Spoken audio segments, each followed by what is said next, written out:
मावळमध्ये महायुती तुटणार हे जवळपास निश्चित झालंय। भेगडे शेळके या मामा भाषांमध्ये पुन्हा एकदा झुंपलेली आहे। बाळा भेगडेंना भाजपमध्ये कोण विचारतं असं वक्तव्य सुनील शेळके यांनी केलंय। युतीचा कोणताही प्रस्ताव आला नसल्याचं बाळा भेगडे यांनी सांगितलंय आणि दोन्ही नेत्यांच्या खडाजंगीमुळे जिल्हा परिषदेत युती तुटणार असल्याची चिन्ह निर्माण झाली आहेत। अजिबात कुठलाही प्रस्ताव दिलेला नाही। या संदर्भात कुठेतरी एखादी कार्यकर्ता गेला भेटला म्हणजे ती काय युतीच्या संदर्भातली बोलणी असं होत नाही। आम्ही आमचं स्वतंत्र पक्षाच्या कार्ड कमिटीमध्ये निर्णय घेतला आहे की आम्ही स्वतंत्र या ठिकाणी लढणार आहोत। राष्ट्रवादी काँग्रेस पक्षाशी आम्ही मावळ तालुक्याच्या निवडणुकीत कुठली युती करणार नाही।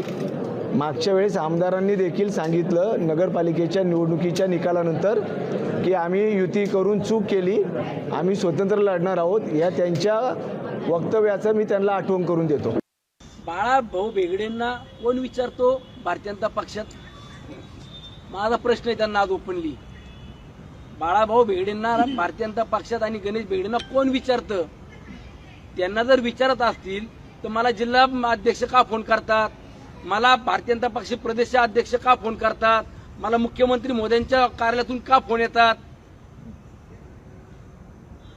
देवेंद्र फडणवीस साहेबांकडे तुम्ही पण येता, मी पण जात असतो, बघू कोणाला किती किंमत आहे। मग हे जे काही चाललंय ना तुमचं म्हणावं दाखवायचं एक आणि करायचं एक, हे बंद करा। तुम्ही इथल्या लोकांना वेठी धरून किंवा त्यांना गोल गोल फिरून जे फसवता ना हे बंद करा म्हणावं। एबीपी माझा, उघडा डोळे बघा नीट।